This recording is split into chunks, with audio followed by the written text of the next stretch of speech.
Queremos agradecer, ¿verdad? Aprovechar siempre el inicio para agradecerle a la Escuela de Derecho por su generosidad ofreciéndonos este espacio, todo el apoyo recibido al programa Pro Bono de Democracia y Participación Ciudadana, también a la Facultad de Administración de Empresas, a la Unidad de Investigaciones Económicas y a la Asociación de Estudiantes de Administración Pública por su patrocinio.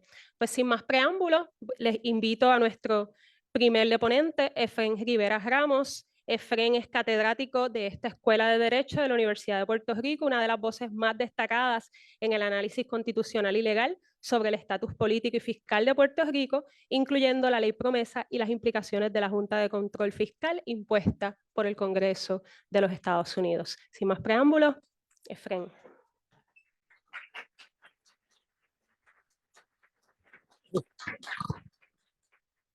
Muy buenas tardes y bienvenidos y bienvenidas a esta que ha sido mi segunda casa desde hace más de 40 años. Quiero agradecer a la comisión y especialmente a Eva Prado la invitación a participar en este panel. Conozco a Eva desde que era estudiante en esta escuela.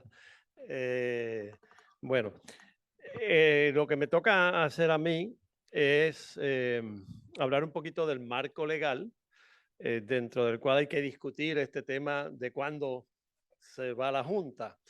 Y para eso, pues, lo que me propongo hacer es mirar qué dice la ley promesa, que realmente es la que controla eso desde el punto de vista legal. Y cuáles son algunas de las cuestiones o interpretaciones o implicaciones que surgen de ese texto que está ahí en la sección 209 de promesa.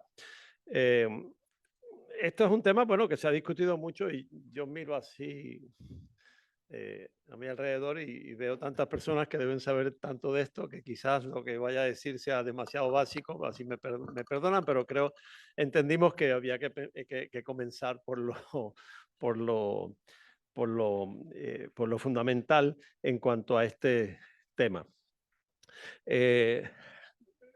Los compañeros y compañeras de panel van a hablar de lo que está ocurriendo realmente y cómo eso que está ocurriendo puede influir, aparte de lo que diga la ley, puede influir en o determinar el momento en que finalmente salga la Junta, porque además de los aspectos jurídicos hay que tomar en cuenta los aspectos políticos y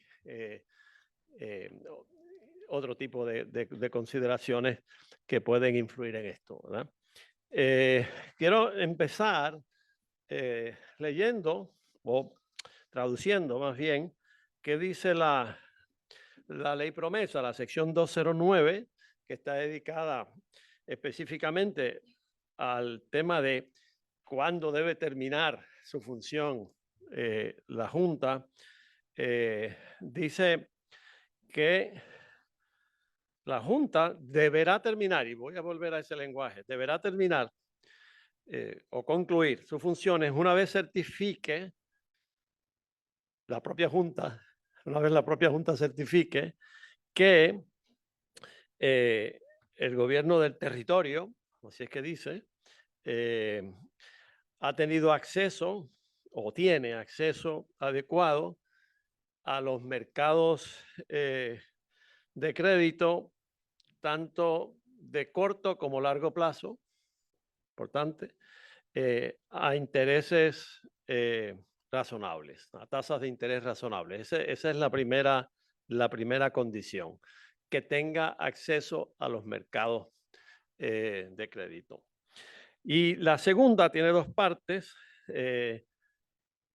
y dice que el gobierno del territorio debe demostrar que ha desarrollado presupuestos de acuerdo con unos determinados sistemas de contabilidad que se usan en el gobierno. Eso primero, que sus presupuestos se han desarrollado utilizando ese tipo de sistema de contabilidad que es propio de la contabilidad en los gobiernos. Y segundo, que yo creo que es crucial, que se haya demostrado que durante 4 años consecutivos, se hayan aprobado presupuestos balanceados. Es decir, que los gastos no excedan los ingresos, básicamente. Así que hay estas como dos, podemos englobarlos en dos condiciones básicas: acceso a los mercados y el desarrollo de presupuestos balanceados durante 4 años consecutivos. Eso es lo que dice la ley. No dice nada más sobre cuándo debe terminar la Junta. Ahora, ¿qué cuestiones jurídicas surgen de este lenguaje, de este texto? La primera, se me ocurre, es la pregunta de qué quiere decir acceso. ¿Qué quiere decir acceso a los mercados? ¿Es simplemente que el gobierno tenga capacidad para acceder a los mercados, aunque no haya hecho ningún préstamo? ¿O se va a requerir que haya hecho algún préstamo o algunos préstamos que demuestren que ha tenido capacidad de acceso a los mercados? Son dos preguntas, son dos posibilidades y las consecuencias de que uno adopte una o la otra son muy importantes, ¿no? Por ejemplo, si se adopta la segunda interpretación, que es que el gobierno haya efectivamente tomado prestado, bastará un solo préstamo, debe ser más de uno para que se demuestre una cierta capacidad sostenida, ¿o qué? Entonces, eso no se dice en la ley y eso va a depender de la interpretación que se haga. ¿Qué pasa si el gobierno no tiene necesidad de tomar prestado, pero de alguna manera se puede concluir que tiene capacidad de ir al mercado si lo quisiera hacer, ¿verdad? ¿Es esa la interpretación que va a prevalecer o es la otra de la que habíamos hablado? Así que esa es una primera pregunta jurídica que se tendría que resolver y que tiene consecuencias sobre el tiempo de duración de la Junta, ¿no? Lo otro es que la ley se refiere al desarrollo de presupuestos balanceados y ha surgido una interrogante en algunas de las cosas que se han dicho públicamente y se han escrito, que tiene que ver con lo siguiente. Estos presupuestos se deben haber desarrollado por el gobierno de Puerto Rico, independientemente de la intervención de la Junta, o son presupuestos que se han desarrollado con la intervención de la Junta. También son dos preguntas que pueden tener efecto en el tiempo en el que la Junta debe estar. Pero aquí, del texto mismo, pues surge un problema, porque cuando dice que el gobierno del territorio debe haber desarrollado presupuestos balanceados, ¿qué se quiere decir por el gobierno del territorio? Porque, por otro lado, la sección 101C1 de promesa dice que la Junta es parte del gobierno del territorio. De hecho, dice que se deberá considerar una entidad del gobierno de Puerto Rico. Y eso se ha utilizado para un sinnúmero de cosas y un sinnúmero de defensas de la Junta en pleitos que se han planteado, etcétera. De modo que si uno hace una lectura textual de esa disposición, tendría que entender que el gobierno de territorio incluye a la Junta. Entonces, la pregunta de si ese presupuesto se debe haber desarrollado, esos 4 presupuestos se deben haber desarrollado por el gobierno de Puerto Rico autónomamente, digamos, sin la intervención de la Junta, eso parecería contradecir el propio texto de la ley promesa en esas 2 disposiciones. Okay. Por otro lado, recuerden que por virtud de la ley promesa, la Junta actúa a nombre del pueblo de Puerto Rico y actúa a nombre del pueblo de Puerto Rico en los procesos de quiebra, etcétera. Entonces, ¿cómo es que vamos a interpretar que la Junta es parte del gobierno de Puerto Rico para unos propósitos, pero no parte del gobierno de Puerto Rico para otros propósitos, especialmente para el propósito de que se cumpla con esa segunda condición de haber elaborado presupuesto balanceado? Además, hay una especie de trampa aquí, porque según la ley promesa, los presupuestos de Puerto Rico se tienen que elaborar y aprobar con la intervención de la Junta. Así que mientras, y uno puede interpretar que la ley promesa le impone una obligación a la Junta de aprobar los presupuestos. Así que mientras esté la Junta, no va a ser posible que el gobierno de Puerto Rico adopte presupuestos autónomamente, sin la intervención de la Junta. De modo que eso es como una especie de trampa ahí, un pensamiento circular ahí, una trampa que no permitiría, que, si se adopta esa interpretación, que la Junta se fuera, porque no se habrá cumplido con la condición. Pero lo menciono porque en tiempos recientes de la Junta han salido expresiones de que parece ser que la condición es que esos 4 presupuestos sean aprobados autónomamente por el gobierno sin la intervención de la Junta, cosa que no es posible mientras promesa esté vigente y mientras la Junta esté. Okay. Es una especie de, como dicen en Castilla la Vieja, de catch-22. Entonces, el otro problema que surge, que también ha surgido de la discusión, y esto es algo que el compañero Luis Valentín ha discutido, es si además de esos requisitos la Junta puede imponer requisitos adicionales. Luis, yo creo que les va a decir que la contestación es que la Junta cree que puede poner requisitos adicionales, ¿verdad? Y lo otro, ya con esto termino, Eva, yo sé que estás nerviosa ahí. Tenemos que irnos temprano. Pero brevemente, ¿quién decide cuándo se va a la Junta? Entonces, si uno observa el lenguaje de la sección 209, parece decir que es obligatorio, shall terminate, que la Junta se vaya en algún momento. Eso parece querer decir, pero además inmediatamente dice que eso será cuando la Junta certifique que se va a ir, ¿no? Que se han cumplido las condiciones. Así que hay aquí una especie de mezcla de lenguaje mandatorio con lenguaje discrecional que hace difícil interpretar qué quiere decir eso. Si se puede obligar a la Junta que certifique que se han cumplido las condiciones o no, o si eso es enteramente discrecional de la Junta, ¿verdad?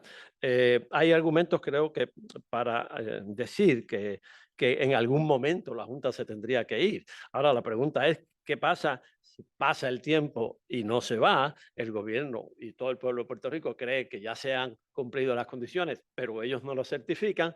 ¿Qué se podría hacer? Una cosa es que el Congreso actúe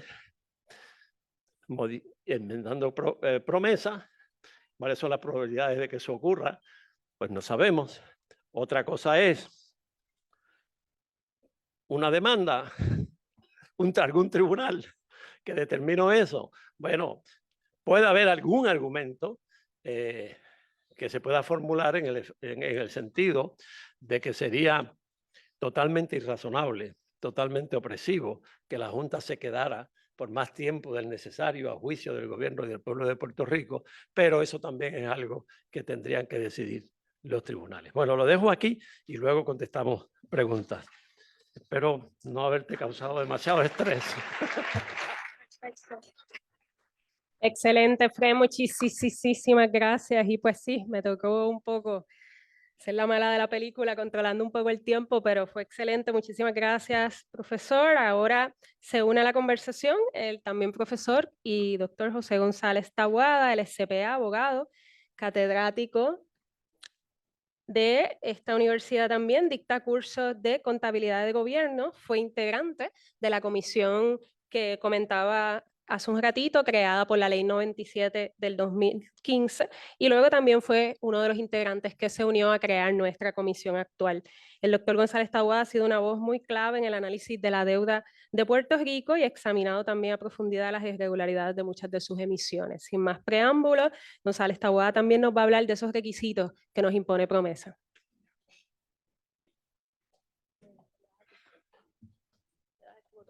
Okay. Bueno, a Efren lo aplaudieron. ¿Qué pasa conmigo?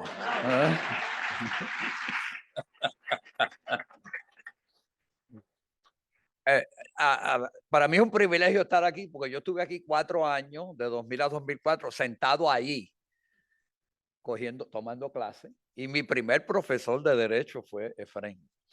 Y además es un privilegio estar con Eva porque Eva fue mi alumna en bachillerato en contabilidad. Así que me siento muy orgulloso de eso.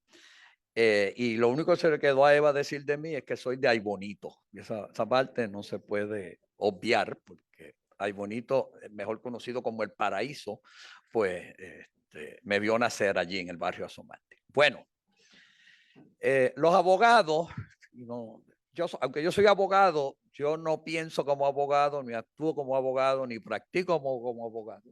Pero los abogados tienen la tendencia de darle muchas vueltas a la noria jurídica, ¿verdad? Y esto pues no lo hago como una crítica, sino pues como la realidad de que los abogados siempre por naturaleza en su ADN, ellos tienen que estar buscándole 5 patas al gato, que como dice la frase.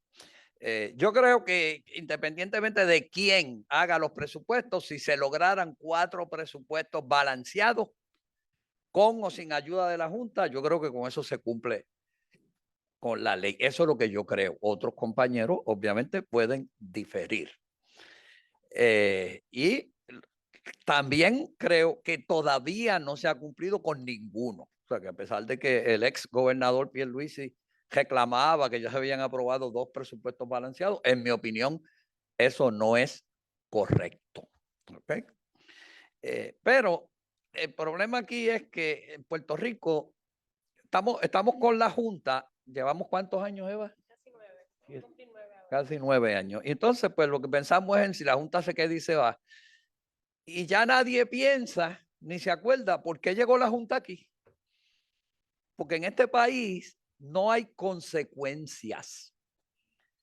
Y entonces, yo le voy a enseñar aquí, mira, esa era la deuda previo a que se declarara la quiebra. Vean, Cofina, 17,000 millones de dólares.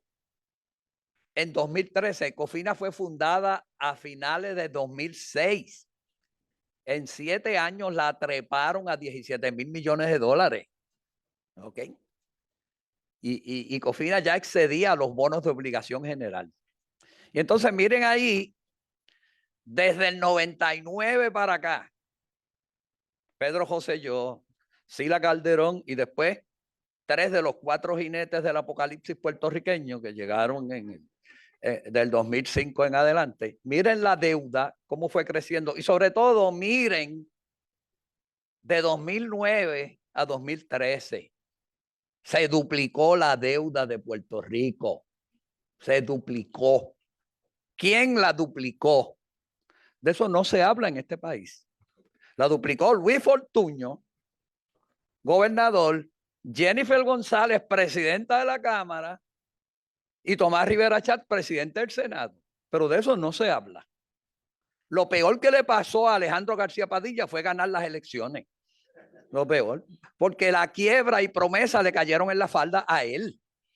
Lo que le hubiera convenido era que Fortuño fuera reelecto y le cayera esto encima a él. Pero a veces se pierde ganando. Se pierde ganando y entonces pues injustamente se le acusa. Claro, tampoco voy a decir que fue una palomita blanca. Él hizo una emisión de bonos en 2014, en mi opinión, y esta es mi opinión, esta no es la opinión de nadie aquí, mía, a sabiendas que esa deuda era impagable ya. Y aún así hizo una emisión de bonos. Así que tampoco es una palomita blanca en este caso. Por eso que estamos ahí. Mire, controles constitucionales hay en nuestra Constitución. Nuestra Constitución requiere un presupuesto balanceado. Nuestra Constitución requiere que se pague la deuda primero. Y nuestra Constitución tiene una cláusula que se la voy a mostrar aquí. Mire, el que escribió esa cláusula, yo lo voy a nominar para el Premio Nobel de Literatura. ¿Ok? Ahí hay 363 palabras.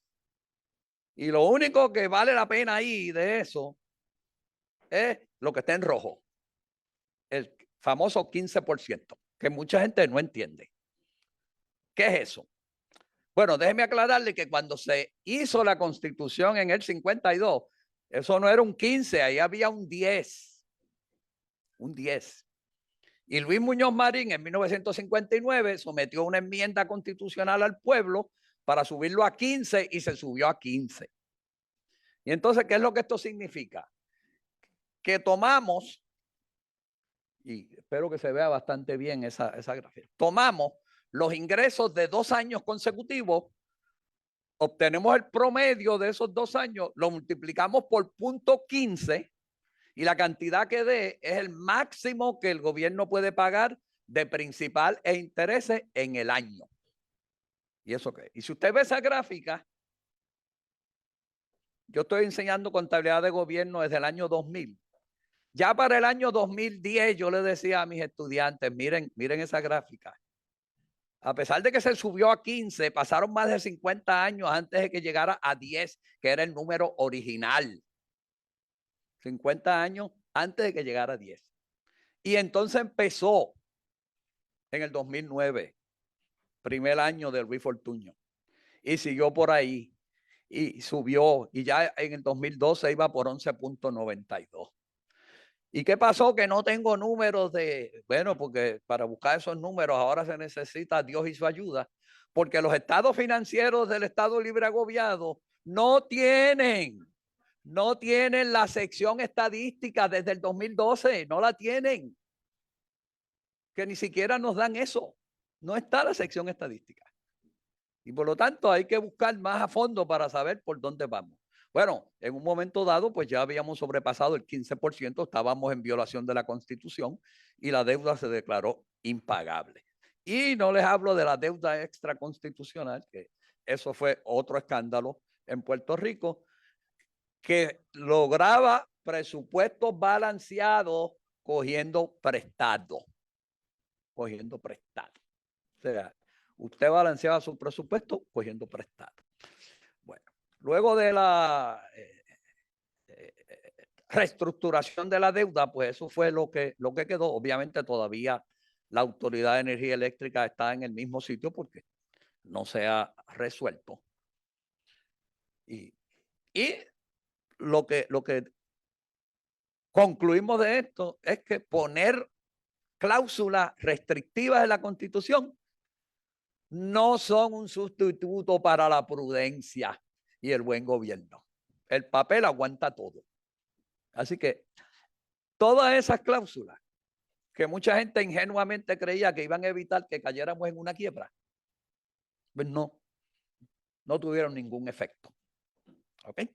Ahora, Efraín habló de un método de contabilidad que se usa en gobierno. Ese método en inglés se llama Modified Accrual Basis, la base modificada de acumulación, donde único se usa es en los fondos gubernamentales de un gobierno, es donde único se usa. Y define ingresos ¿verdad? O sea, reconoce ingresos cuando se pueden medir y cuando están, y ahí en rojo es donde está la clave, disponibles para pagar las erogaciones corrientes. Disponibles. Ahí es que hay ingresos.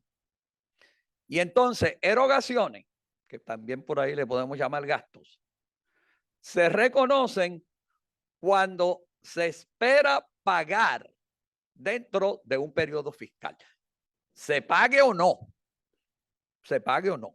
Bueno, voy a resumir para no usamos el tiempo. El gobierno de Puerto Rico, en primer lugar, no puede probar que tiene X número de presupuestos balanceados, porque el último estado financiero publicado por el ELA fue en el 2022.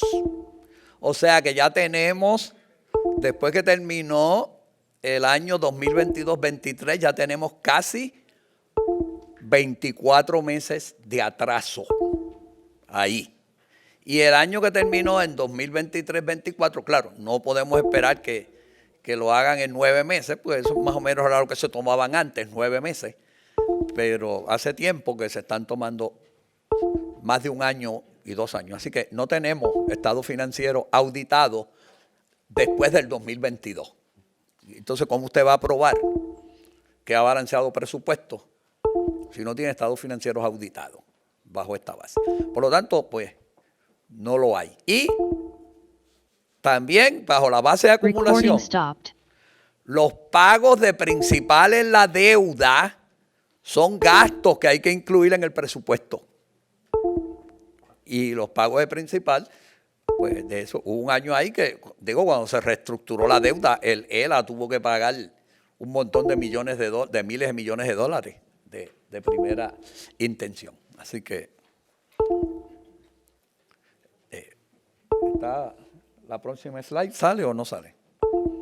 ¿O ya acabé? Bueno, mis excusas porque no, por la parte técnica, estas cosas pasan, ¿verdad? No es culpa de nadie. La tecnología es así. Desde que Elon Musk está a cargo de dos, esto no funciona. Gracias. Así que vamos a continuar con lo programado. Le pedimos excusas sobre todo a nuestro profesor González Taboada por lo atropellado de esa parte. Vamos a continuar entonces ahora con Daniel Santamaría.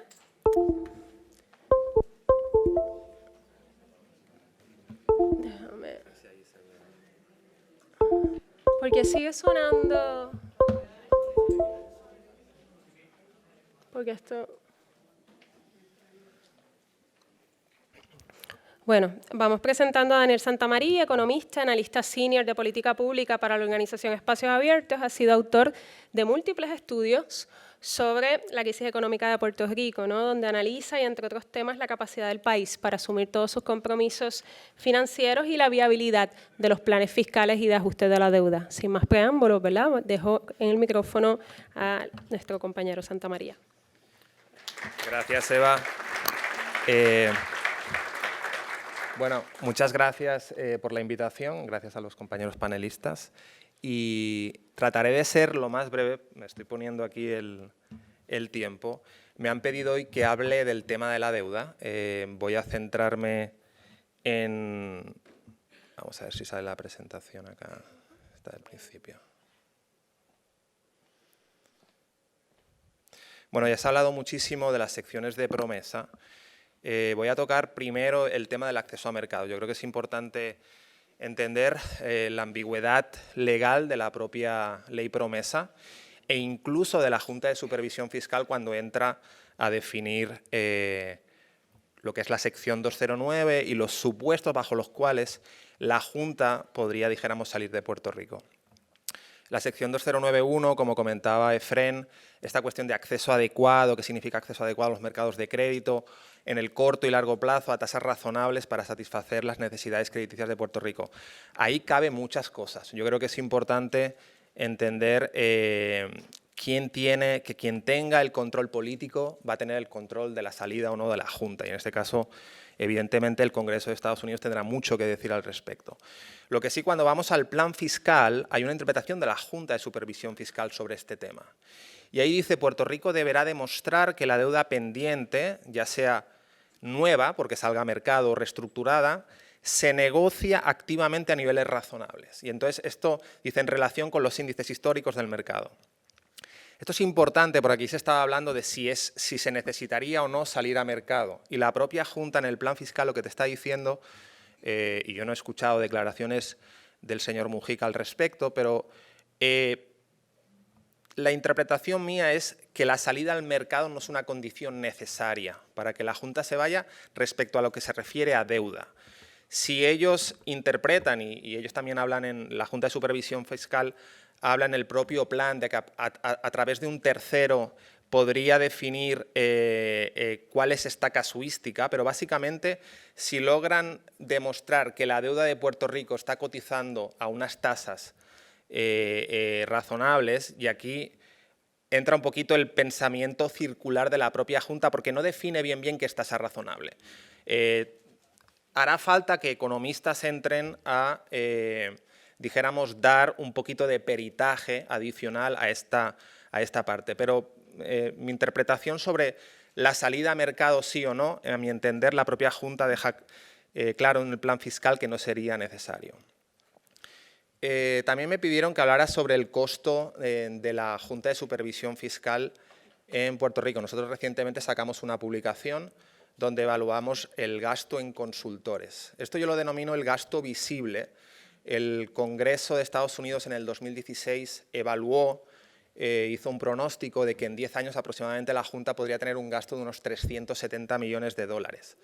La realidad es que pues, bueno, han pasado ya casi 9 años y esta cantidad se ha ido muy por encima de lo que se había proyectado. Pero quiero dejar claro que este costo, aunque escandaloso, y yo pienso que ¿verdad? Cualquier persona que lo vea, aquí hay un tema también moral y ético de la Junta. Una cosa es lo que diga Promesa y otra cosa es, tú vienes aquí a poner cintura y a decir que el Gobierno debe tener un presupuesto balanceado y es el primero que te pasas por un 400% de los gastos que tú habías proyectado, ¿no? Más allá de esto, yo creo que esto para Puerto Rico y las futuras generaciones no es el costo que debemos estar observando. Aunque sea escandaloso, el real costo es el de las proyecciones de los ahorros que la Junta de Supervisión Fiscal dice que va a permitir pagar la deuda ya reestructurada. Y es aquí donde nosotros, desde Espacios Abiertos, vemos que hay, dijéramos, incluso desde la incorporación de Mujica, una bajada del optimismo de lo que la propia Junta proyectó en el principio. Aquí tengo un slide de la propia Junta que habla de la consolidación fiscal. Y decían que cuestiones como el recorte a la Universidad de Puerto Rico o el recorte a los municipios, el ajuste de las pensiones, la eficiencia de agencias, fusionando agencias gubernamentales, iban a dar 50.000 millones de dólares en 30 años. Eso, desde el plan fiscal de 2023, cuando se unió Mujica, desaparece del plan. Y recordemos que en un contexto donde el crecimiento económico en los próximos años para el Gobierno de Puerto Rico no está garantizado, y más en el contexto que nos movemos en que Estados Unidos probablemente entre en crecimiento moderado y Puerto Rico después de este aluvión de fondos federales, y Dios no lo quiera, ¿verdad?, de posibles recortes futuros de los fondos generales para programas muy básicos en Puerto Rico, claramente crecimiento económico sostenible en el medio y largo plazo, pues sería muy optimista pensar que eso se va a producir. Así que, muy importante fijarse que para Puerto Rico el costo no es tanto el costo en consultores, sino en las recomendaciones de los consultores que, dijéramos, diseñan unas políticas públicas que no se están realizando. Y aquí luego entraré a otra segunda sección, que son las reformas estructurales. Además de esta consolidación fiscal, la Junta habla de ciertas reformas estructurales y que esas reformas van a traer en 30 años unos ahorros de 90.000 millones de dólares. Empezaron con 90.000 millones de dólares y poco a poco han ido, dijéramos, bajando esas expectativas. Y lo que quiero que les quede claro es que esto es lo que permite pagar la deuda. O sea, ellos han puesto los huevos en la misma cesta en el sentido de que entienden que hay un aluvión de fondos federales, eso va a provocar que la economía se anime, unos recaudos adicionales y unas medidas como las reformas estructurales y la consolidación fiscal que van a traer el dinero suficiente para pagar la deuda. Eso es lo que está en tela de juicio en la actualidad. Y para ello me gustaría... Bueno, aquí no sale lo que yo pretendía, pero el slide está un poquito más animado. Lo que tengo es, de cada plan fiscal, desde el 2018 hasta la actualidad, aquí hay todos los planes fiscales que la Junta ha presentado hasta el momento. Y lo que vemos desde un principio, ¿verdad?, es el que ven en amarillo es el primer plan fiscal. Ahí decían, bueno, esto nos va a producir como unos 90.000 millones, las reformas estructurales. Y eso significa, en 4 años, un 1,25% de nuestro Producto Nacional Bruto acumulado. Y el efecto se va a empezar a producir el primer año en 2020. Pasa el año, no se produce ningún efecto, y sacan el segundo plan fiscal y dicen, bueno, en realidad no va a tener un efecto del 1,25, va a ser un efecto del 0,95%. Y así sucesivamente, o sea, lo que vemos es una continua incapacidad de proveer los ahorros que ellos mismos pronosticaron. Entonces, tenemos el plan, el que ven en verde, donde decíamos, bueno, esto va a empezar en 2021, luego el plan fiscal del año 2022, el del 2023 y el de 2020-2024. Que el de 2024 lo están tratando de alargar en lugar de en 4 años, que los efectos van a venir en 5 años aproximadamente. Valentín va a entrar en algo bien importante, que es a lo que se está centrando ahora el nuevo presidente de la Junta de Supervisión Fiscal, que es en los temas de implementación. Y lo que ellos dicen básicamente es, para producir esto, que es mi única apuesta para pagar la deuda, reconoce primero que no tiene control, ¿verdad? No tiene control en el sentido de que pues, no posee la Asamblea Legislativa, aunque sí tenga en cierta medida el control de, por ejemplo, aprobar un presupuesto, pero no tiene todo el control. Empieza a establecer una serie de medidas que es la zapata y el pilar fundamental para que esto se cumpla.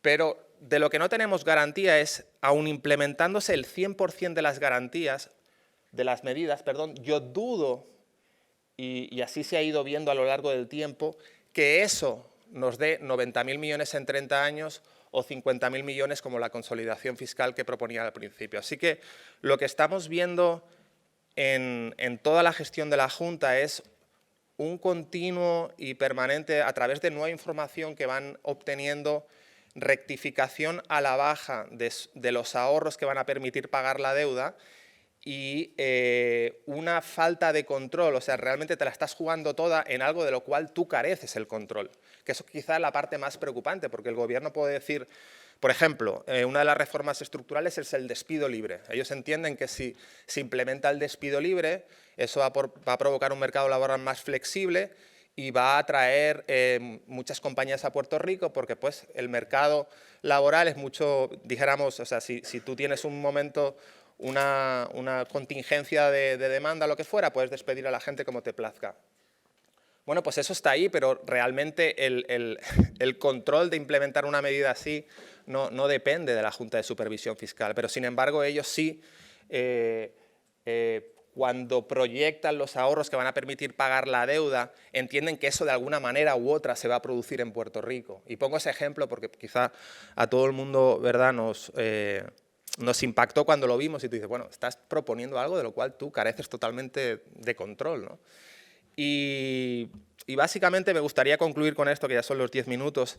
Lo que tenemos ante nosotros es una situación donde la apuesta del pago de la deuda y de que, Dios no lo quiera, tengamos un déficit fiscal en un futuro, está básicamente todo enfocado a las reformas estructurales que realmente son pues, de dudosa, dijéramos, credibilidad, en el sentido de que las vemos bien optimistas.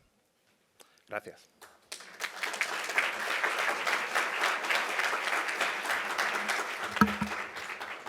Excelente, Daniel. Muchísimas gracias. Ahora se supone que viene Luis Valentín. Aquí.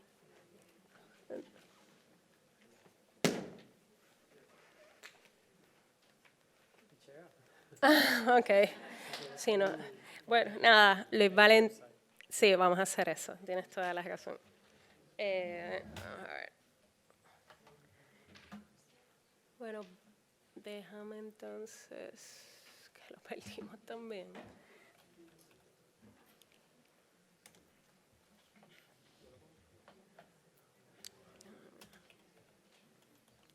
Lo habíamos puesto, pero...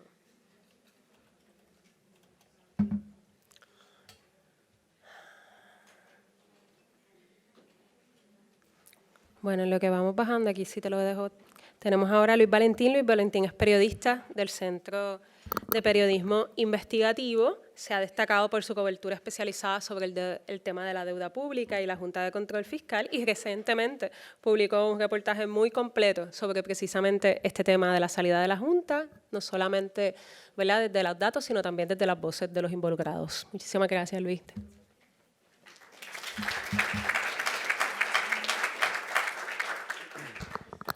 Buenas tardes a todos y todas. Gracias a los organizadores y a este panel, que aprecio mucho, mucha gente ahí. Y un placer estar aquí de nuevo en la Escuela de Derecho, donde me gradué en el 2014.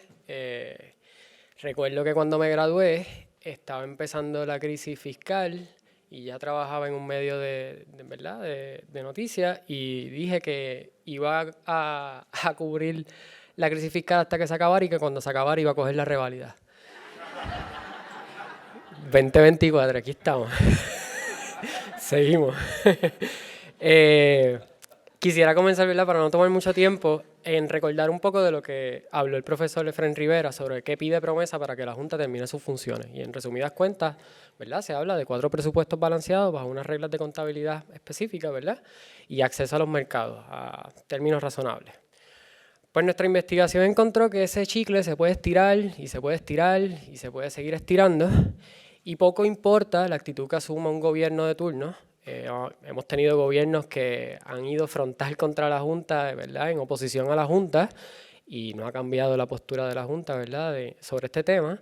Y también hemos tenido gobiernos como la pasada administración de Pedro Pierluisi, que de entrada y en gran parte de la administración estuvo colaborando con la Junta, ¿no? Y su principal funcionario desde AFAF, desde la Autoridad de Asesoría Financiera y Agencia Fiscal, Omar Marrero, era bastante, ¿verdad?, abierta en decir que ellos estaban colaborando, y que esa actitud, ¿verdad?, con la Junta iba a facilitar el que se cumplieran con las cosas que estaba pidiendo la Junta, y que en su efecto iba a ser la salida de la Junta, ¿no? Así que, como parte de esta investigación, se centra mucho en una entrevista que le realiza Omar Marrero a pocos días de salir de la administración. Y a mí me gusta mucho entrevistar a gente cuando están de salida. Ya no hay nada que guardar, ya, ¿me entiendes?, ya están de salida, ya no hay que tener consideraciones políticas. Omar Marrero no figuraba en los planes de la nueva administración, así que esa conversación fue, como se pueden imaginar, bastante interesante. Y lo que parecía impensable de escuchar de parte de Marrero en un momento de la administración Pierluisi, lo dijo en aquella tarde en las oficinas de lo que una vez fue el Banco Gubernamental de Fomento, que era AFAF. Y empezó a hablar de que la Junta se quiere perpetuar, que es un leviatán, un monstruo que micromaneja todo en el gobierno, que se meten en cosas que no tienen sentido. Y cito, that it doesn't make freaking sense unless you want to stay.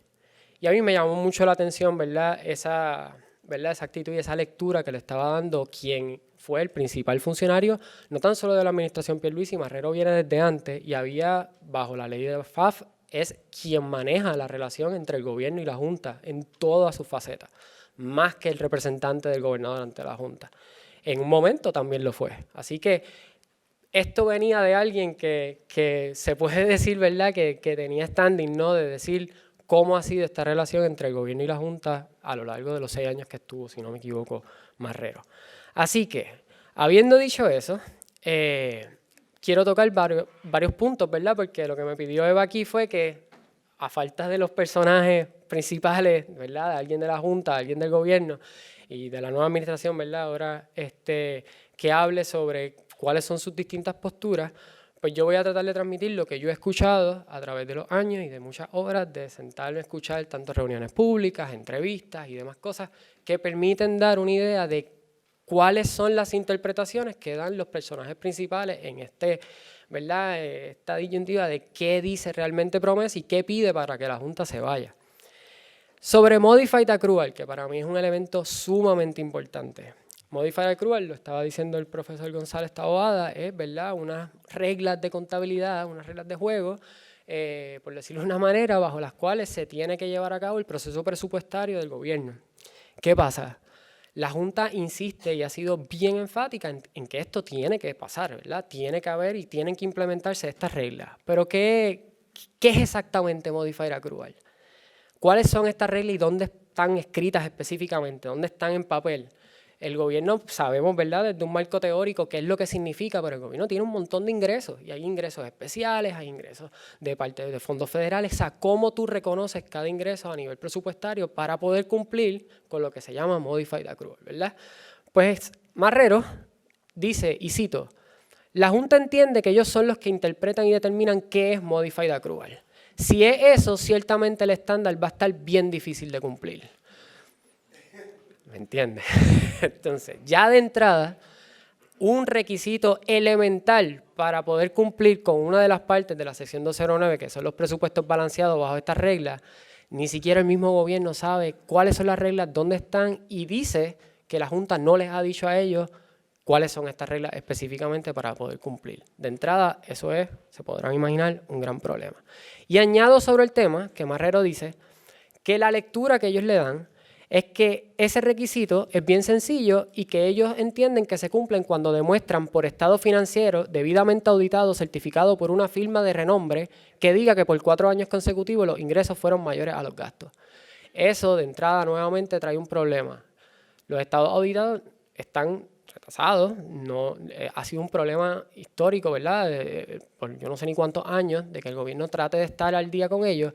Y la Junta ha ido más allá y ha dicho, para que tú puedas cumplir con toda esta andamiaje de verdad, de parte del presupuesto y estos presupuestos balanceados, tú tienes que publicar estados auditados no más tardar de 6 meses después que acabe el año fiscal. Eso está bien lejos de que el gobierno pueda lograrlo. Y va más allá. Dice, y para poder lograr todo esto del presupuesto balanceado y estar en Modified Accrual y que eso lo demuestre estados auditados que se publiquen a tiempo, tienes que implementar un sistema de contabilidad que se llama ERP. La compañera Isel va a estar hablando un poquito más de ese sistema, pero se podrá imaginar cómo va el gobierno en la implementación del ERP. El ERP está desde el primer plan fiscal, se han dado entre 80 y 100 millones, fue el estimado que dio en una vista de transición el director de OGP, se han gastado 80 y 100 millones y todavía el sistema se ha implementado, entiendo que en una agencia, si no me equivoco, como un programa de piloto, y están de nuevo volviendo a la mesa para tratar de establecer una nueva estrategia de implementación porque no logran poder implementarlo, mucho menos a nivel de todo el gobierno. Así que ahí pueden tener una idea de cómo va la cosa y qué plantean ambas partes, ¿verdad?, en cuanto a lo que se refiere a presupuestos balanceados y sobre todo ese elemento de Modified Accrual que muchas veces pasa por desapercibido. Escuchamos administraciones decir, nosotros aprobamos el primer presupuesto balanceado. Bueno, la Junta ha planteado, de hecho, y lo mencionaron ahorita, que Pierluisi lo dijo, ¿verdad?, que tenía un presupuesto balanceado y que había venido de su administración sin la intervención de la Junta. ¿Qué otro problema es? Que si ellos se aprueba un presupuesto, ¿verdad?, y un presupuesto que ellos entienden como balanceado, a través del año la legislatura aprueba distintas medidas que tienen el efecto de aumentar el expenditure, el gasto gubernamental en ese año. Eso desbalancea el presupuesto según la Junta y hace que no se cumpla con los presupuestos balanceados. Así que también está esa pata, y la Junta ha dicho que como parte de sus requisitos para salir, tiene que pasar legislación que prohíba ese tipo de práctica de aprobar legislación a mitad de año fiscal para que no se desbalanceen los presupuestos. Lo otro, sobre el regreso al mercado, yo creo que Daniel lo tocó súper bien y toca mucho, ¿verdad?, las faltas de claridad de qué es realmente regresar al mercado, ¿verdad? Al respecto, Marrero, ¿qué nos dice Marrero? Dice, tampoco está definido qué es tasa razonable, 5, 6, 7, 1, 2, 3, por encima de basis. Eso no está establecido. Tampoco te dice si tienes que ser de deuda nueva, deuda vieja, tienes que tener calificación crediticia o no. Yo soy de la opinión que nosotros ya tenemos acceso al mercado. Así que por una parte el gobierno asegura, y sobre todo a raíz de la reestructuración de la deuda del gobierno central, donde hubo un intercambio, ¿verdad?, y que técnicamente se puede reconocer como deuda nueva, ¿no?, como parte de esa reestructuración, Marrero entiende que no tan solo eso ya muestra que tiene acceso, entre comillas, ¿verdad?, el gobierno a los mercados, sino que si el gobierno quisiera, puede ir ahora mismo a Nueva York y pedirle chavos prestados y va a haber gente que le preste el gobierno. Claro, ¿a qué costo? Se podrán imaginar, eso ya ocurrió, lo mencionaron por encima cuando en la administración de García Padilla fue al mercado, cuando la deuda de Puerto Rico ya era básicamente chatarra, y logró que le prestaran dinero. Muchos de esos fondos buitres estuvieron litigando contra el gobierno de Puerto Rico y fueron los primeros en pedir que se pagara la deuda antes de los servicios esenciales.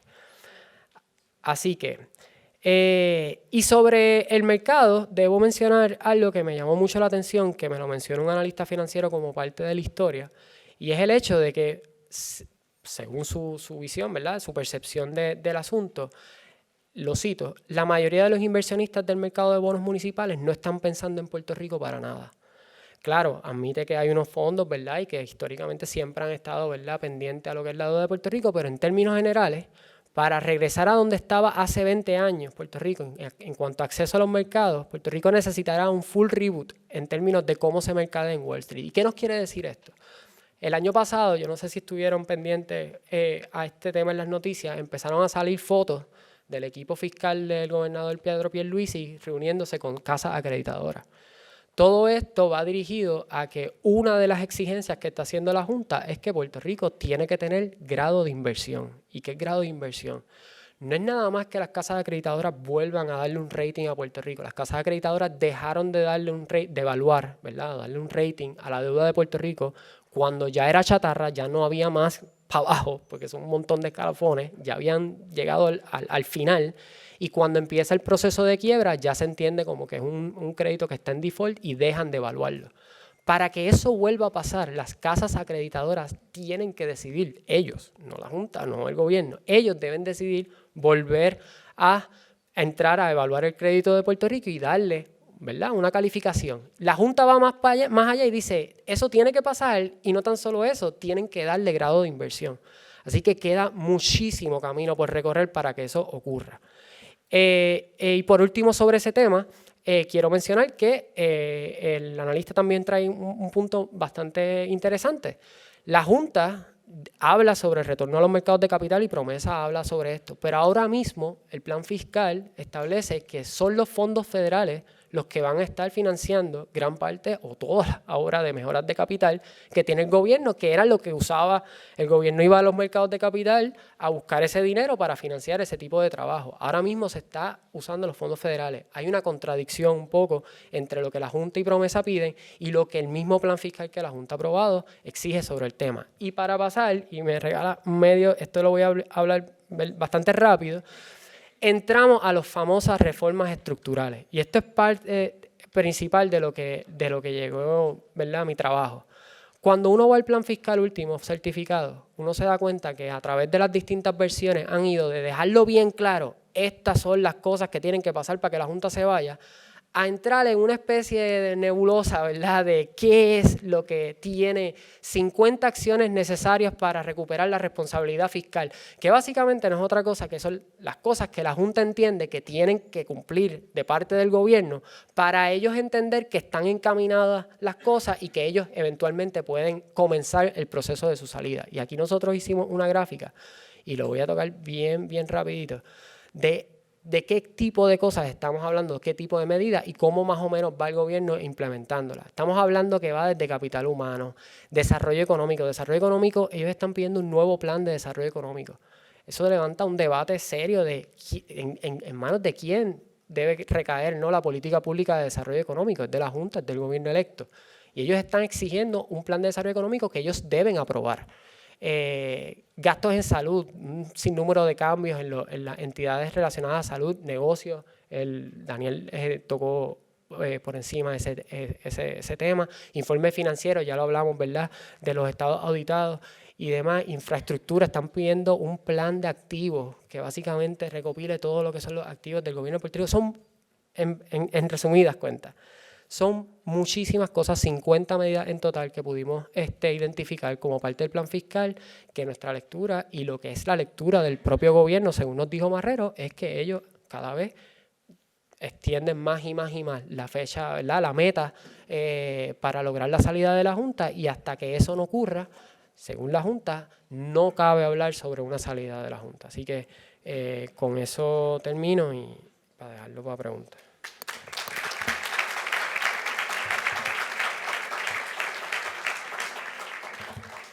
Excelente, Luis, y sin lugar a dudas los invito a que visiten la página del Centro de Periodismo Investigativo. Es un excelente artículo también, muy completo, sobre todo este tema.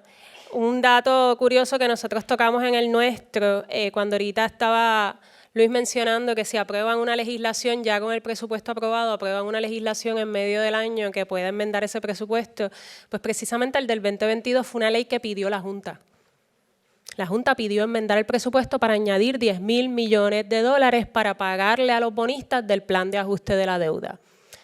O sea, es la misma Junta la que terminó haciendo que el presupuesto no fuera balanceado para después decirle al gobierno que no cumplió con ese requisito.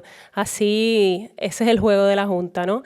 Bueno, pues sin más preámbulo, también pasa con nosotros nuestra compañera Iselma Cés, directora ejecutiva de Sembrando Sentido, organización dedicada a fortalecer la transparencia, participación ciudadana y rendición de cuentas. Isel ha sido una voz sumamente importante en el monitoreo de lo que está pasando en el gobierno, ¿verdad? Y sobre todo recientemente con la plataforma Contratos en Ley. Así, el trabajo de Sembrando Sentido ha sido fundamental para fiscalizar ese presupuesto y ese modo de gobernanza que ha existido posterior a Promesa.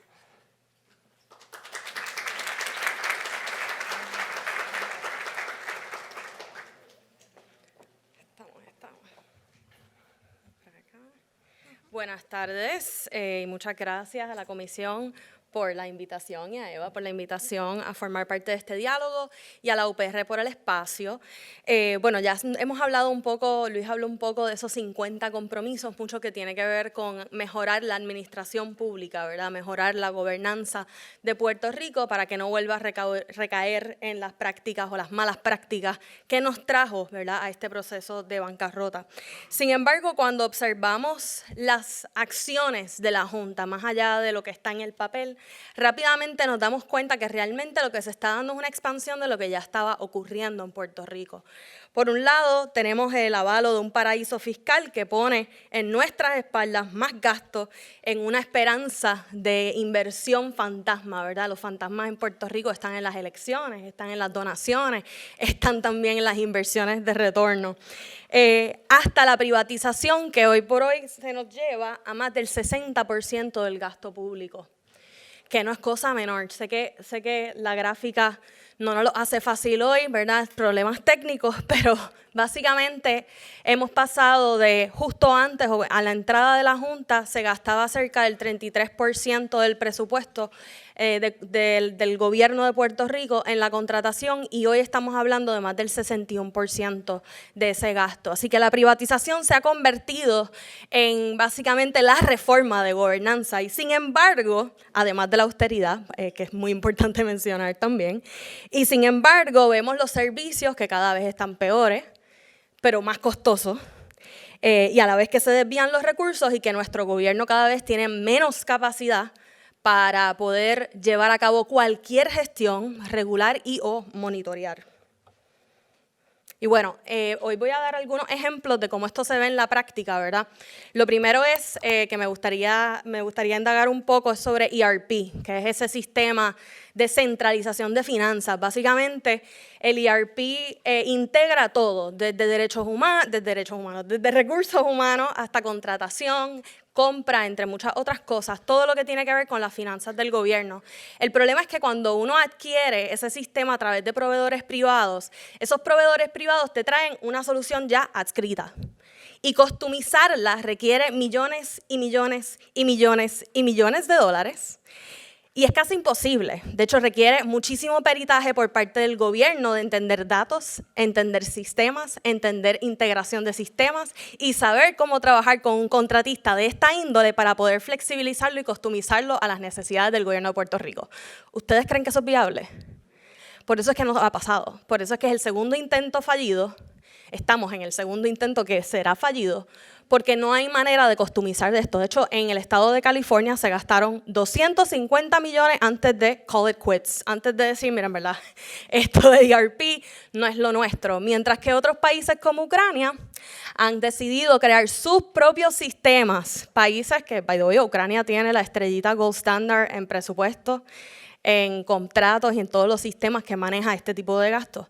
Ellos decidieron customizarlo con código abierto y les costó, créanme que les costó muchísimo menos que lo que nos va a costar a nosotros un sistema que también se convertirá muy probablemente en un sistema fantasma. Otro punto importante, regresando a la contratación, ¿verdad? Es que, pues como ya mencionamos, el gasto principal se ha convertido en la privatización de servicios. Todo se está privatizando a través de terceros, de una manera u otra. Y ya estamos hablando nuevamente de más del 61% de nuestro gasto público. ¿Ustedes saben lo que pasa cuando hay debilidades en el sistema de contratación? Sobre todo severas, como es el caso de Puerto Rico. Estamos hablando de que Puerto Rico puede estar perdiendo anualmente hasta $4,000 millones. ¿Ustedes creen que tenemos $4,000 millones para estar perdiendo a través de la privatización mal llevada? No, claramente no lo tenemos.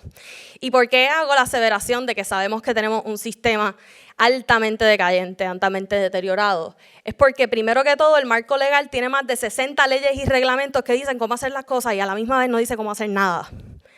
Es decir, contradicciones, confusión y espacios en blanco, ¿verdad? No se definen muchísimos procesos que se tienen que llevar a cabo ni cómo llevarlos a cabo. Por otro lado, tienes una profesionalización inexistente, es decir, no se está capacitando suficientemente, de acuerdo con los estándares internacionales, ni siquiera cerca de, al personal que está haciendo las compras, que está llevando la contratación en Puerto Rico. Luego tienes que no tenemos fiscalizadores, que cada vez tienen menos recursos, que la oficina del Contralor perdió más de 120 auditores, que todavía no recupera. Pero obviamente eso nos deja saber y discernir que probablemente no tenemos la capacidad para monitorear qué está pasando, ni antes, ni durante, ni luego del gasto. Así que a eso le añadimos el elemento de transparencia, que no tenemos que hablar, ¿verdad?, mucho del hecho de que aquí todo es oscuro y opaco.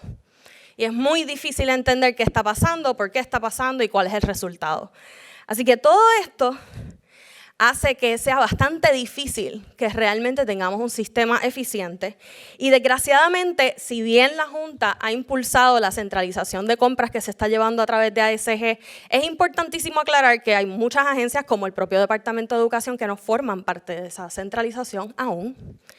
Que hay ramas, las otras ramas están fuera, los municipios están fuera de ese proceso de centralización. Y que tampoco se incluyen los servicios profesionales, que constituyen más del 9% del presupuesto del gobierno. Tampoco se incluyen los manejos de desperdicios sólidos, que forman parte principal de los gastos municipales. Dos tipos de servicios que no requieren ningún tipo de proceso competitivo ni transparencia real. Así que ya saben lo que está pasando. A esto le añadimos los $2 billones en gasto de la Junta, ¿verdad?, y en contratitos, que Daniel estuvo hablando de eso anteriormente. Pero no solo eso, al hecho de que a través de la ley promesa se establece un mandato en donde la Junta tiene que revisar todo contrato que iguale o supere los $10 millones. ¿Ustedes saben cuánto se ha aprobado? Lo tengo aquí, así que está choteado. Estamos hablando ya de 116,000 millones o billones en mal español de dólares desde el 2017 hasta el presente. Menos del 1% de estos contratos se ha rechazado, a pesar de que en la gran mayoría de los casos se levanta bandera en los propios documentos. Se habla de falta de competitividad, se habla de que estas compañías no tienen ni la administración ni la salud fiscal para llevar a cabo su gestión, pero aún así se aprueban. Entonces, de esta es la gobernanza que queremos mejorar, ¿no? Hablemos del Departamento de Educación. Según los planes fiscales, ¿verdad?, ellos insisten en la importancia de mejorar nuestro departamento, de mejorar la oferta, de mejorar los recursos. Exponen la necesidad de cambiar a una fórmula presupuestaria que es basada en estudiantes en vez de basada en empleomanía. Pero no hay claridad de componentes, no se habla de equidad, no se habla de las necesidades de nuestros estudiantes y no se habla de la tendencia privatizadora que también le aplica a las escuelas. ¿Y qué pasa entonces si nuestros estudiantes se nos van a escuelas privadas? Entonces no hay más presupuesto para las escuelas públicas porque hay menos estudiantes. Estas preguntas no se contestan, estas preguntas no se indagan, no se especifican, pero va más allá. Ellos también están incidiendo en cambios sobre el currículo. Y esto es altamente importante y preocupante porque ya no estamos hablando de temas fiscales. Estamos hablando de temas técnicos, de intervenciones técnicas, en este caso académicas. Y luego se reduce la aportación estatal al Departamento de Educación al 11% desde el 2017, arriesgando los fondos federales, que sabemos que están en el chopping block en la actualidad. Y bueno, el último ejemplo tiene que ver con la salud municipal, fiscal municipal, ¿verdad? Sabemos que se habla en esos 50 compromisos de tener municipios robustos, con buenas finanzas, de que los municipios en los últimos años han hecho milagros para reducir su déficit y traer salud financiera a los municipios. Y sin embargo, la Junta les quitó una de las transferencias más importantes para mantener a los municipios, transferencia de fondos. Y esto significa que este año 43 municipios, según la Liga de Ciudades, se quedan insolventes. Así que si estamos hablando de gobernanza y de mejoras en gobernanza, no podemos darle una buena nota a los procesos que están impulsando la Junta y a la manera en que lo están haciendo, que como siempre es a oscuras y a falta de inclusividad, de participación y de rendición de cuentas.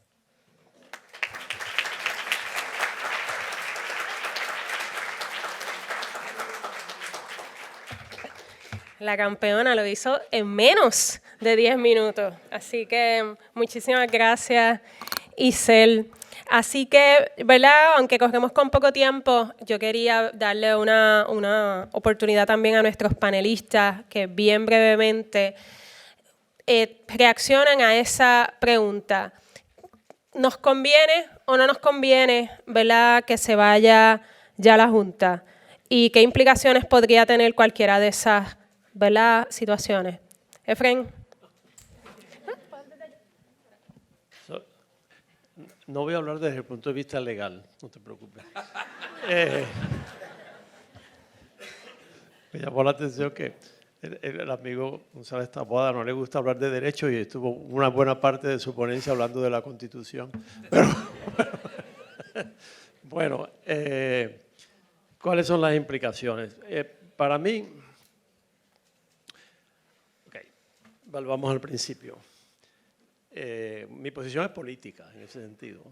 Es que desde el principio estuvimos diciendo, empezamos a decir que la Junta era una imposición colonial, significaba el recrudecimiento del colonialismo en Puerto Rico, la vuelta, en cierto modo, en un contexto modificado a la vieja ley Foraker, y todo eso, dijimos todo eso. Es decir, esto fue una imposición colonial. Entonces, de ahí se tiene que derivar, primero, que la continuación de la Junta, cada minuto que la Junta exista, estaremos experimentando el sometimiento a una institución colonial. Es decir, en ese sentido, para mí, que la Junta se termine esta noche. Pero porque, o sea, y esa es una posición política, ciertamente. O sea, la continuada existencia de la Junta es la reproducción constante del colonialismo en Puerto Rico, ¿verdad? No es un análisis jurídico, estoy consciente, es un análisis político.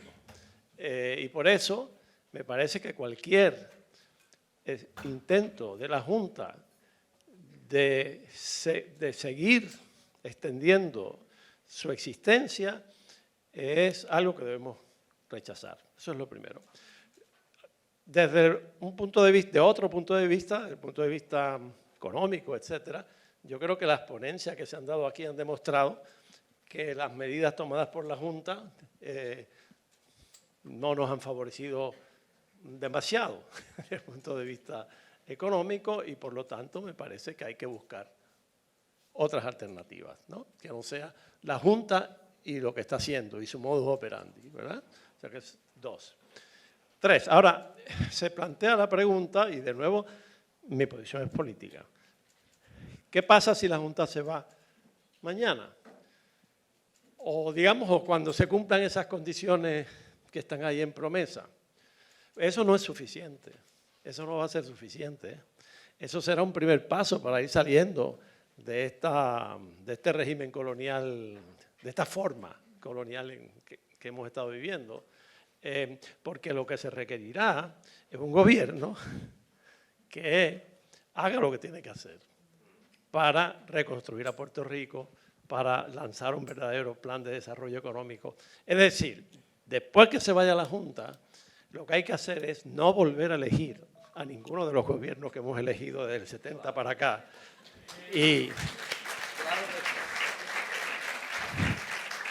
Y organizarnos para tener gobiernos diferentes. Ese es lo único que nos podría dar alguna esperanza. No es sacar la Junta y quedarnos con lo que estaba, porque eso tampoco funcionaba. Eso es todo.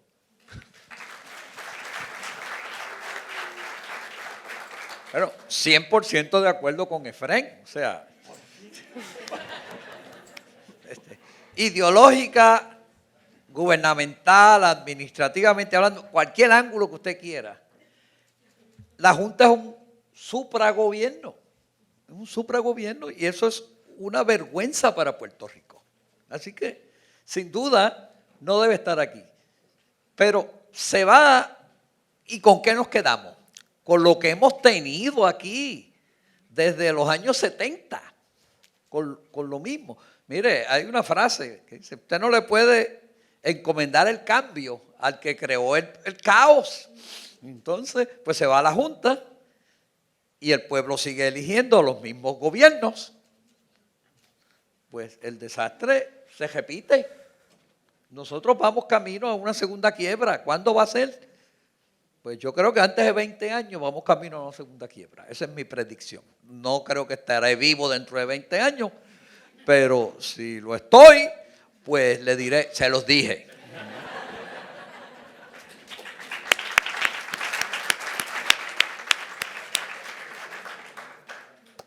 Bueno, yo coincido, ¿verdad?, las palabras de Fren y parcialmente las palabras del señor Taboada, pero sí me gustaría enfatizar en algo que yo creo que venimos reflexionando desde Espacios Abiertos desde el inicio, ¿no?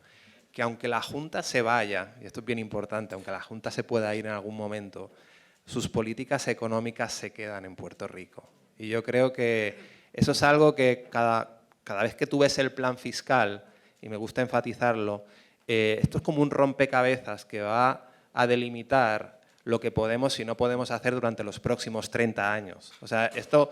Luego, un gobierno va a tener poca cintura, un gobierno electo, un gobierno democrático, que va a tener muy poca cintura para tocar eso. Y para tocar eso sin consecuencias. Así que dijéramos que ya hay un daño fuerte de enfoque económico hecho, autoinfligido por la Junta, que lamentablemente vamos a padecer todos. Yo no sé si va a haber una próxima quiebra o no. Siempre tiene que haber esta esperanza política de que venga una alternativa que nos quite de este, ¿verdad?, pues dijéramos, sin fin de problemas económicos que parece que no tienen solución, y eso hay que dejarlo a los elementos democráticos, a los poquitos que nos quedan en Puerto Rico, pero sin duda el gran daño de visión económica pues ya está hecha y esas políticas nos van a afectar durante los próximos 30 años. Luis. Yo me quiero disculpar porque se me quedó una cita de la Junta, ¿verdad? Y cuál es la interpretación que da la Junta. Y cito, cumplir el mandato de promesa no es simplemente marcar la casilla de presupuestos equilibrados consecutivos. Los presupuestos equilibrados del gobierno indican responsabilidad fiscal. Los requisitos para lograr la responsabilidad fiscal están en manos del gobierno. La disciplina, las prioridades y la planificación son los elementos claves para el cumplimiento de los mandatos de promesa y para que la Junta cese sus funciones.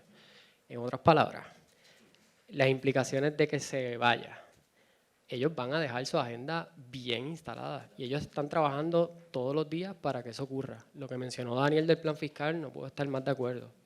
Básicamente ellos cada vez, lo hablábamos en una conversación que tuvimos previamente, la imposibilidad de la Junta de lograr que el gobierno haga lo que ellos quieren que se haga, hace que la Junta constantemente esté rediseñando este plan fiscal y buscando maneras distintas de cómo puede forzar a que el gobierno haga lo que ellos quieren que se haga.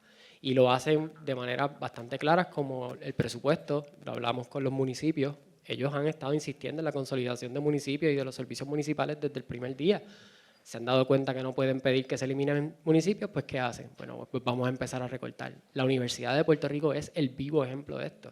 Ellos tienen, yo no sé ni cuántos millones sujetos a que se cumplan un montón de cosas y entonces yo te suelto el presupuesto. O sea, así que la Junta constantemente está buscando de las maneras de dejar instalado, ¿verdad?, lo que ellos llaman esa agenda de manejo fiscal que quieren dejar, ¿verdad?, por si se van.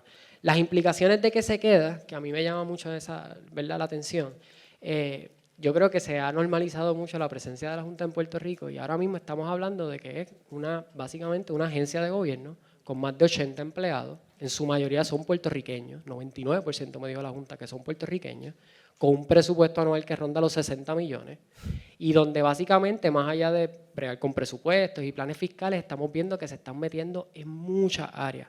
Ellos pagaron 700,000 pesos por un estudio de profesionales de la salud que salió esta semana y se hizo público, ¿verdad?, en los medios, hicieron una mesa, ¿verdad?, una reunión pública y lo presentaron y se recogió. Ellos tienen webinars de retos demográficos, por ejemplo. Ellos tienen distintas maneras donde están trabajando constantemente dentro de temas que uno se tiene que hacer la pregunta, ¿qué tiene que ver esto con el mandato de promesa original? La otra cosa que me llama mucho la atención es el gobierno. ¿Sabes cuántas horas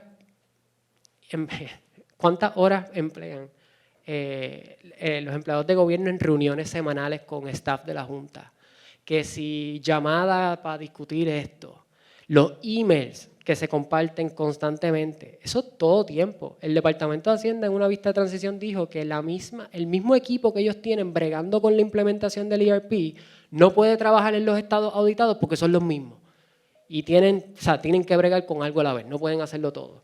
Esas cosas pues interrumpen, ¿no?, o afectan la gestión gubernamental que se da en el día a día, ¿verdad?, de los empleados dentro de distintas agencias por culpa de la presencia de la Junta y de cómo ellos llevan los trabajos diarios. Así que eso quería mencionarlo, ¿verdad?, como una implicación bastante obvia de si se quedan y de que si se van, pues coincidir con sobre todo lo que dijo Daniel, de que ellos buscan constantemente dejar implementado lo que lo llaman así mismo, una agenda de manejo fiscal en el gobierno antes de que se vayan por sus propios términos.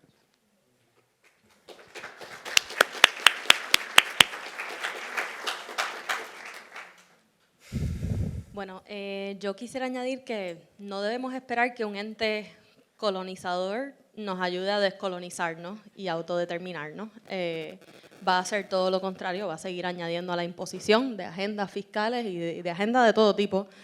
Y como parte y su consecuencia es que si ellos están trabajando todos los días, nosotros tenemos que trabajar todos los segundos de todos los días en contra de esto.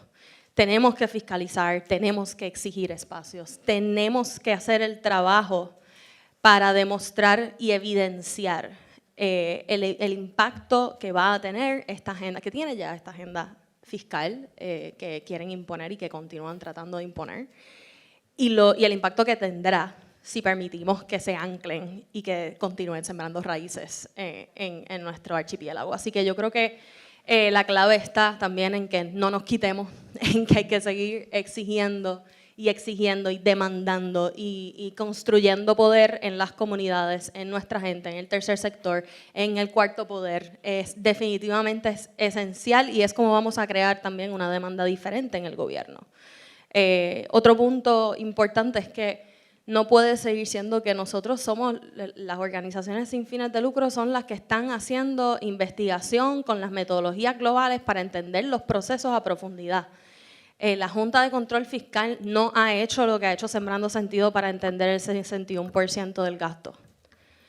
El gobierno tampoco lo ha hecho. Y tenemos que exigir que antes de estar haciendo cambios, se entienda a profundidad los problemas que tenemos. Porque si no, vamos a escoger grietas con las mejores intenciones inclusive, vamos a escoger las grietas equivocadas. y se nos va a caer el techo encima. Así que tenemos que seguir exigiendo, no podemos parar de fiscalizar lo fiscalizable y exigir más información para seguir fiscalizando e insertarnos, les guste o no les guste, en los espacios que nos pertenecen si queremos adueñarnos de nuestro país.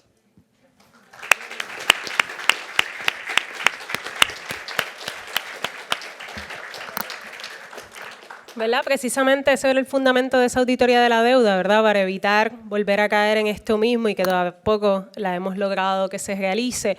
Bueno, queremos abrir ahora a ustedes a que nos hagan pues, comentarios, preguntas, que se unan a esa reflexión. Me traen el microfonito, tengo un primer valiente, pero espero que se sigan uniendo más voces. Dejen que traigan el micrófono para que lo podamos escuchar todos y todas. Cara, a ver, está por ahí.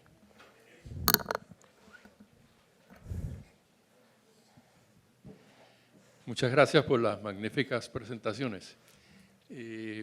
Quería saber si el gobierno de Trump, alguien se ha manifestado en torno a lo que está haciendo la Junta, si han dicho algo, si tienen planes, si alguien ha escuchado algo. Ciertamente no. Lo que sí ha ocurrido es que hubo un miembro de la Junta, que ya no está en la Junta, que es de nombre Justin Peterson, que poco tiempo, alrededor del tiempo de las elecciones, sí hizo comentarios a través de la red social Twitter, o X, donde hace un llamado a que cuando llegara la administración Trump, básicamente eliminara a los miembros de la Junta por causa, que es una manera en que se pueden sacar a los miembros de la Junta, a raíz del tema de la Autoridad de Energía Eléctrica y la incapacidad, según él, de la Junta en llegar a un acuerdo con los bonistas de la Autoridad de Energía Eléctrica. Si eso se va a materializar o no, o qué va a pasar ahí, pues todavía está por verse, ¿no? Sí se han nombrado, ¿verdad? Se nombró recientemente a una persona que va a estar bregando con los asuntos de Puerto Rico de parte de Casa Blanca, pero sí quería dejar eso en el aire, porque cuando se nombró a esta persona a la Junta, pues la nominación la hizo el ahora presidente Donald Trump, y pues es bastante telling, por decirlo de una manera, ese tipo de comentarios, ¿no? Y que estén empujando esos miembros relacionados y bien cercanos a la figura de Trump. Muchísimas gracias, Luis. ¿Alguien más? O no sé si alguno quiera hacer. ¿Alguien más? ¿Algún comentario? Tengo. Muy bien, adelante. Después, por allá, esquivita tengo. Saludos, un placer. Aquí Ángel Rodríguez, portavoz del PROBONO Democracia y Participación Ciudadana. Les agradezco mucho por todo el esfuerzo y decir presente y discutir este tema con nosotros hoy. Yo me estoy preguntando de que, pues, sabemos que hemos llegado a este punto, pero, pues, y como bien plantea Supo, pues no se ha auditado la deuda. Yo, pensando tal vez de la manera más optimista, pongámosle y estipulemos que se logra todo un movimiento para que se exija que se audite la deuda. No sé si el mecanismo más efectivo, legítimo, sea a través de que sea la legislatura quien legisle para que permita una auditoría ciudadana y tenga hasta la firma de la gobernadora. Yo me pregunto, ¿la Junta de Control Fiscal podría vetar ese tipo de iniciativas basándose en el argumento de que incumple con el plan fiscal? Bueno, a esa me toca a mí. ¿Cuánto fue que dijiste que costó el informe de los médicos? Fueron 700,000, pero 700,000. sé por dónde va. La Junta dice que hizo una auditoría de la deuda de costó unos $11 millones. 11 millones de dólares. No, ni siquiera tenía, ¿verdad?, el nombre de auditoría. Fue un informe que hizo esta firma que ni siquiera eran abogados que hicieron unos análisis, unas investigaciones. Ciertamente a mí me hubiera encantado participar de las entrevistas que llevaron a cabo, pero como quiere, incluso ese informe tiene una serie de hallazgos importantes, sobre todo sobre el tema de energía eléctrica, conflictos de interés, que pudieran haberse utilizado para mínimamente señalar a los responsables, y eso se ha quedado en esa investigación, y eso lo he discutido incluso con organizaciones en Estados Unidos que me han planteado, pero si hay un informe que detalla todas estas cosas, ¿por qué la Junta no ha hecho nada con eso? Así que la Junta no va a hacer nada con esa información. En todo caso, en algunas etapas del proceso judicial reconocieron que algunas de las emisiones de deuda, como mencionó González Taboada, habían sido emitidas en violación de la Constitución y hasta le pidieron al tribunal que anulara la misma. Sin embargo, terminó utilizándolo para llegar a una negociación y es parte del acuerdo del gobierno central. Así que sobre el gobierno, si la legislatura... se han presentado, en el pasado cuatrienio se presentaron yo creo que como 4 medidas distintas, una del gobernador para que la Contralora llevara a cabo una auditoría. La Contralora hace muy poco, de hecho ahora en diciembre, publicó un informe de auditoría. Extrañamente, este informe de auditoría no recoge nada de lo que pasó en el proceso judicial de quiebra, ninguno de estos señalamientos que se llevaron a cabo sobre la legalidad de la deuda, así que incluso ese informe de auditoría carece, yo diría, de los elementos más importantes. Así que en nuestra comisión se ha expresado en otras ocasiones en que no confiamos en que el gobierno vaya a hacer la auditoría que se necesita. Eso no significa que no se pueda, pero tienen que salir, tiene que ser de forma independiente. Nosotros creemos que tiene que haber participación ciudadana y sobre todo tiene que haber figuras en ese proceso de auditoría que no hayan estado involucrados en el endeudamiento de Puerto Rico. Por eso cuando la primera Junta de Control Fiscal incluía personas que habían participado del proceso de endeudamiento de Puerto Rico, pues ya tú sabes que tampoco se va a hacer el trabajo bien porque van a buscar que no salga a la luz, pues precisamente su responsabilidad en todo eso. Así que esas son, ¿verdad?, algunas de las preocupaciones. Sí creemos que se puede constituir un organismo que lleve a cabo esa auditoría, pero ciertamente va a también depender del gobierno que tengamos y cuán dispuesto esté a confrontar y ¿verdad?, y responsabilizarse por todo lo que ha ocurrido. Así que ¿verdad?, no quiero dar la oportunidad que alguien más quiera traer preguntas. Teníamos por allá arriba.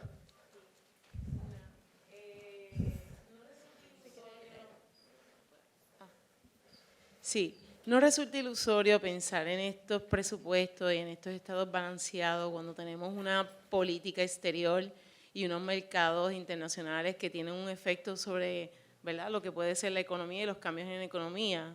Así que hasta qué punto, ¿verdad?, estamos encajonados en unos estados y en unos presupuestos cuando tenemos que pensar que no es meramente Puerto Rico, Estados Unidos, que tenemos otras políticas que inciden en las economías de los países. Así que no lo vi en la presentación, no sé, y me lo pregunto. Digo, simplemente pensar tan simplemente como dejar en la ecuación los estados, los mercados fuera, ¿verdad?, internacionales y las políticas del exterior, simplemente no hay una ecuación que vaya a cuadrar ese presupuesto. Y esto para Santa María, que sé que trabaja... Sí, claramente los intereses del organigrama de arquitectura financiera internacional no están hechos para el beneficio de los pueblos soberanos, ¿verdad? O sea, claramente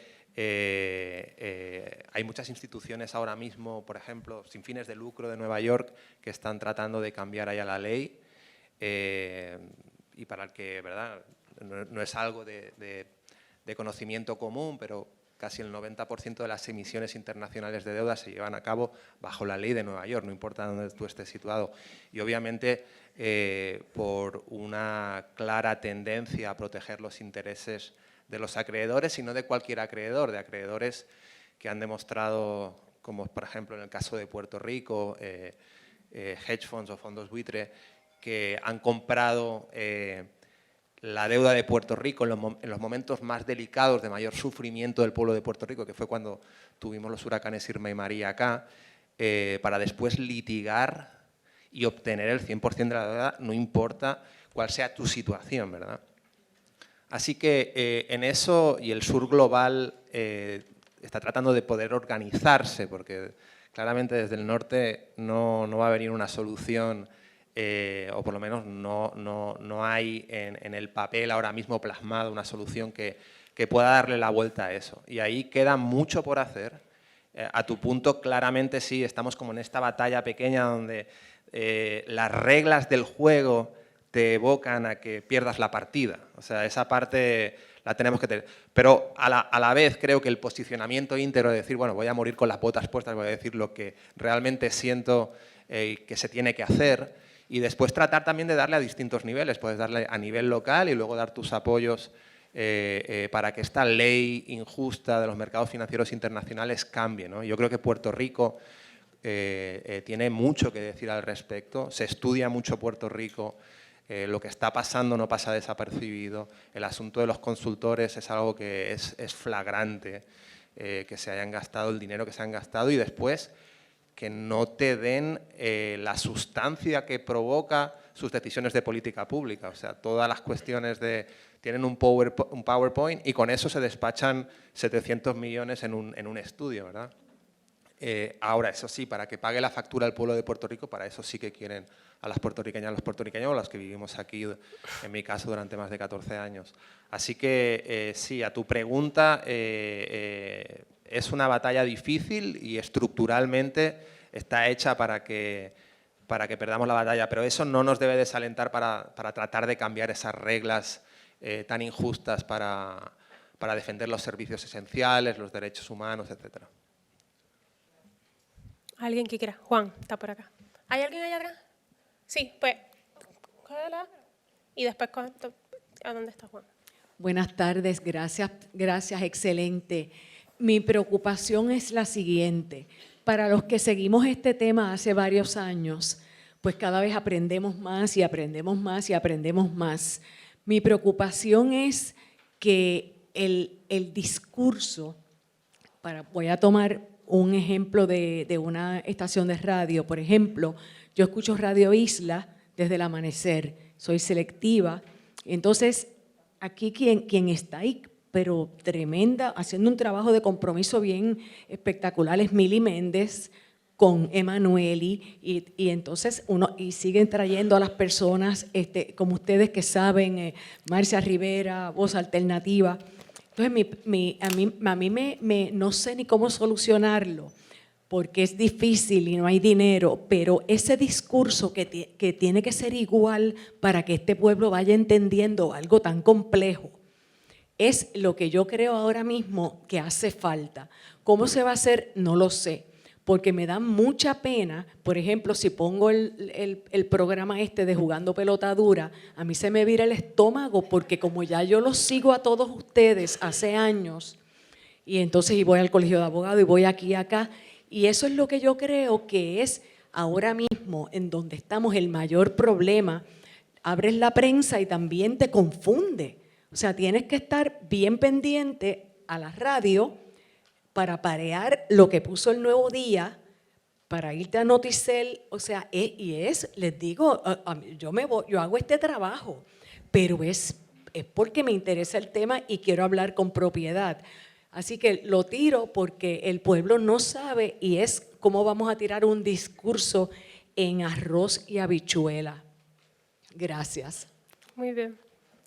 Gracias a ti. Vamos a tomar un último turno, Juan. Por ahí viene, Juan, el micrófono.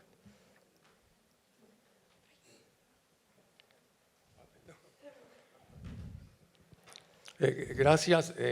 No deseo irme de aquí, aunque uno de aquí nunca se va. Pero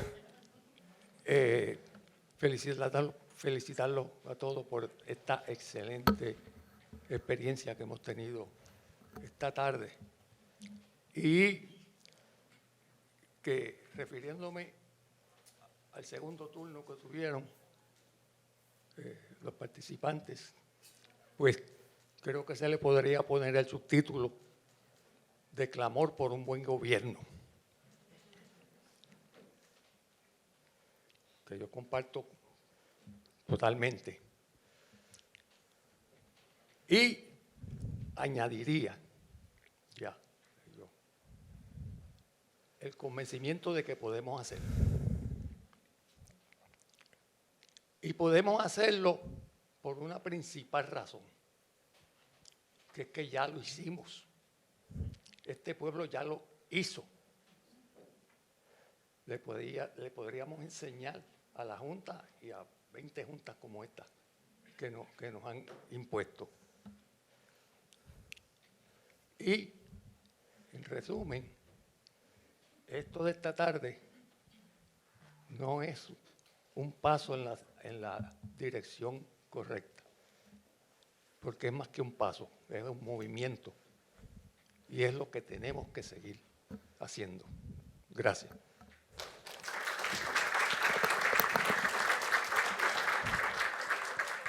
Bueno, muchísimas gracias.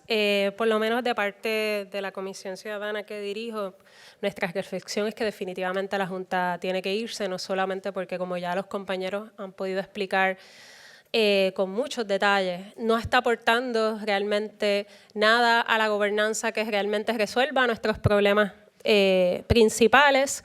También en el caso de la deuda podemos advertir que tampoco va a impedir el que sigamos dependiendo y que la conversación que teníamos en el 2016 de si se pagaba primero la deuda o los servicios esenciales, me temo que si la Junta sigue aquí, esa va a seguir siendo la pregunta, que es prioritario, si pagar los servicios esenciales o pagarle a los bonistas. Y eso con 9 años de Junta de Control Fiscal. ¿Y cuál es el elefante blanco? Que a todo esto seguimos sin un plan de desarrollo económico que verdaderamente atienda lo urgente, ¿no? Que es resolver los problemas económicos que tiene nuestra isla y ahora, ¿verdad? Con este escenario geopolítico, tanto en Estados Unidos como en el mundo, que no nos trae mucha esperanza, sino mayor preocupación, sabiendo que ayer, por ejemplo, anuncios de más recortes en fondos federales para salud. Recordar que los planes de ajuste de la deuda están basados en una supuesta entrada de fondos federales para Puerto Rico, así que quedamos con esa duda también. Pero sobre todo queda en nosotros la última decisión, ¿verdad? Queda en nosotros preguntarnos cuándo nos vamos a unir, ¿verdad? Para darle un detente a todo esto, a que todos los sectores del país, que creo que hay mucho más consenso que diferencia en que la Junta no ha aportado gran cosa, sí hay preocupación con lo que pase después, pero la realidad es que ellos no han cambiado lo que pasaba antes. Así que hagamos ese llamado, hacemos ese llamado que ahora nos toca contestarnos a nosotros, ¿verdad? Ya hablamos de cuándo se va la Junta, la pregunta entonces es, porque ellos no se van a ir solos, ellos no se quieren ir fácilmente. ¿Cuándo vamos a ser nosotros los que saquemos a la Junta? Así que esa es la pregunta que les dejo para que nos llevemos a la reflexión y muchísimas gracias por estar aquí hoy.